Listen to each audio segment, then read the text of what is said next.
Hello and welcome to another video. I'm here at the supercar paddock at the Goodwood Festival of Speed. I'm also here to have a look at the new Radford, which is having its first public showing, and also there's the new McLaren as well. So let's take a look around and see what there is. Now this is one of the debuts that I've really wanted to see. This is the Radford Type 62.2 and it marks the return of Radford, which is an historic British coach builder. That was started by Harold Radford in 1948.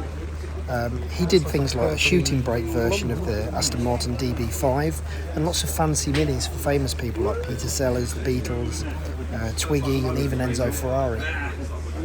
And this is a new partnership with Ant Enstead and Jenson Button. This new Type 62.2 is a tribute to the original Lotus 62 and it's made with Lotus technology and Lotus backing. Underneath it's got the bonded riveted aluminium chassis and it's got the same or similar 3.5 litre supercharged V6 with 600 brake horsepower as the Exige S. And it's got a choice of a manual or a DCT gearbox. And it's really nice to get up close to it, and I think it's a lovely blend of retro design with modern technology.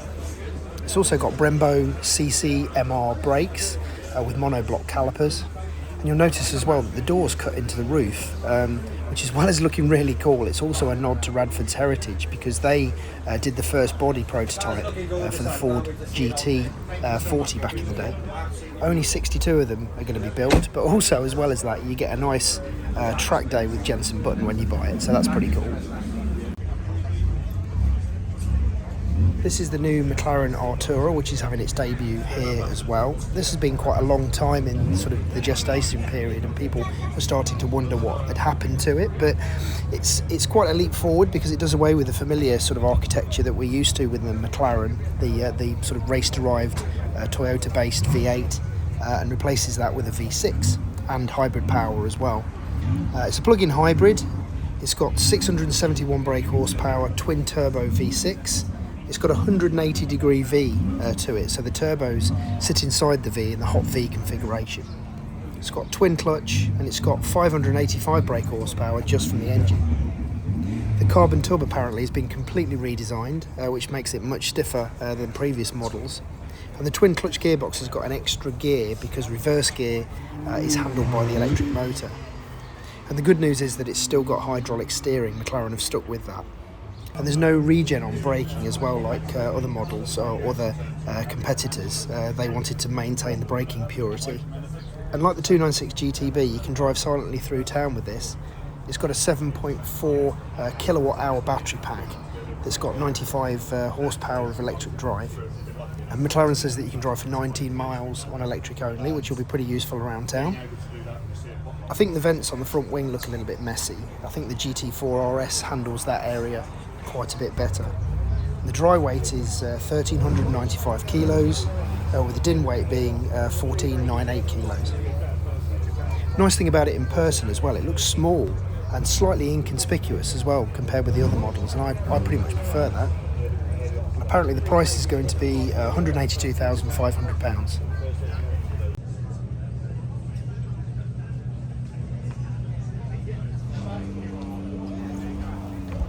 And this doesn't really need any introduction. This is the T50 from Gordon Murray Automotive, or GMA. It's made its debut at the Goodwood members meeting last October, so it's not strictly a debut here. It's quite an amazing thing. I think a lot of people said it looked a bit like an MR2 at the front, but in person it's quite impressive. It's got some beautiful surfacing and lovely detailing, although I really don't like the fan on the back. I think it looks like a sort of a cheap fan that you get from Curry's or Dixon's or something like that. I think that could have been styled a bit better. And this achieves a curb weight of 986 kilograms, which is 2,174 pounds, which is pretty impressive considering it's got a V12 in there. And that's better than it supersedes most of the vehicles in its class in terms of weight. It's got a naturally aspirated Cosworth and GMA developed V12 that weighs 178 kilograms, which is pretty impressive, and it's got a 12,100 RPM redline, which is just crazy. The chassis weighs less than 30 kilograms, which is lighter than the McLaren F1. It's a lot of money, but it seems like a bargain compared with the prices of the F1s these days.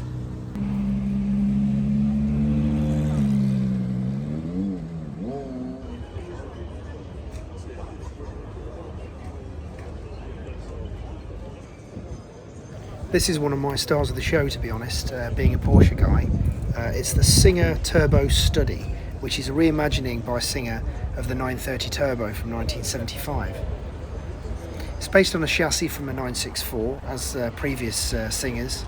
Uses the same 3.8 litre air-cooled Mezger flat 6 engine, but adds a pair of Borg-Warner turbos from the latest 992 generation 911, and also electric wastegates and air-to-water cooling.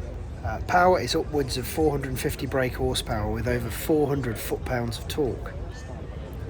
It's 6-speed manual only, but you can choose rear or 4-wheel drive, which is a system taken from the 993 generation. The team have focused on the stance, and it looks and sits lovely on those wide arches, with lovely gaps between the arches and the tyres. The colour is wolf blue with Malibu sand interior, which looks absolutely fabulous.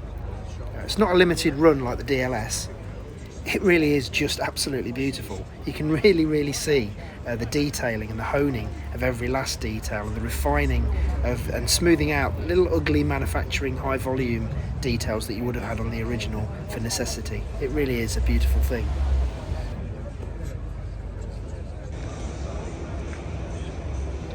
Over at Lotus, they've got an excellent stand again this year, and it's the public debut of the new electric SUV, the Lotus Electre, which appears on the Lotus stand as well as on Electric Avenue. You can see my full video of the Lotus stand in a separate video. I'll put a link in the description, and there's a link above here as well. Also, the new GT4 version of the Amira has made an appearance. And it ran up the hill as well, it sounded pretty awesome.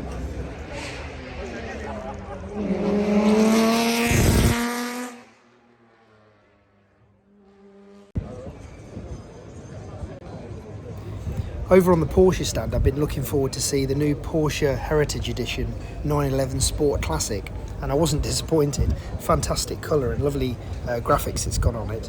As ever with Porsche, it's all in the details. The ducktail spoiler looks amazing, which is obviously inspired by the 1973 RS spoiler. And this version is based on the 911 Turbo from the 992 range. It's got 4.1 0 to 62 time, 196 mile an hour top speed, and it's got around 550 horsepower. It's got a lovely retro-inspired interior as well, which apparently takes its inspiration from one of Jerry Seinfeld's classic Porsches.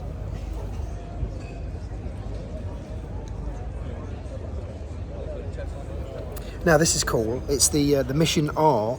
It's cool because it's a Cayman-sized, fully electric race car. There's some great videos of this being tested at Porsche's Experience Centre in Los Angeles, if you get a chance to see those.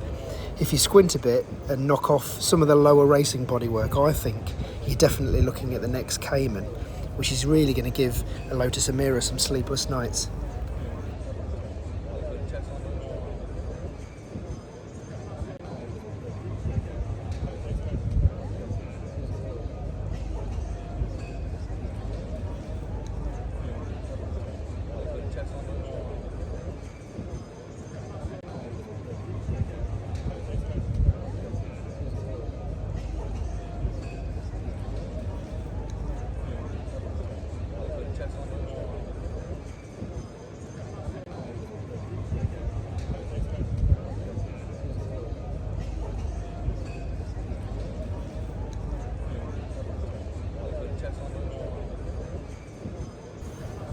This is the debut in public as well for the GT4 RS. Also looks fantastic. Lovely carbon details, and the Visac pack that gives the scoops and some of the other details, the special wheels and those kind of things. Everyone's talking about the induction sound next to your head with this quarter window carbon scoop. That's part of the Visac pack. Hopefully I'll get a chance to drive it at some point.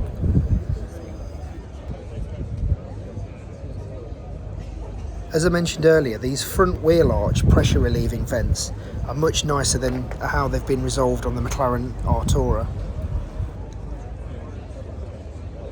A quick look at the Porsche Vision Gran Turismo. Looks great. It's not real unless you're a PlayStation Gran Turismo fan. Over on the Bentley stand, they've got these exquisite Bentley blower continuation series. They're recreated by Bentley's Mulliner coach building division. 40,000 hours of work have gone into these, which is amazing. And they're just a work of art. They look like a Swiss watch.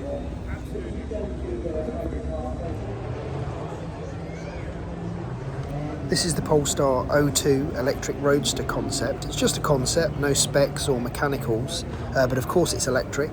Looks great in the flesh. And finally, it's the debut for the Mercedes AMG 1. I think a lot of people are quite underwhelmed by this. I'll be honest, in this company I didn't pay it that much attention. It didn't sound great, and the stats aren't really going to win any game of top trumps, which is quite surprising for AMG. That's about it for this video. I hope you liked what you saw and it gave you a bit of an insight into what was here this year at the Goodwood Festival of Speed. Please like and subscribe, and don't forget to hit the notification button. Lets you know when I create a new video. And thanks very much for watching, and bye for now.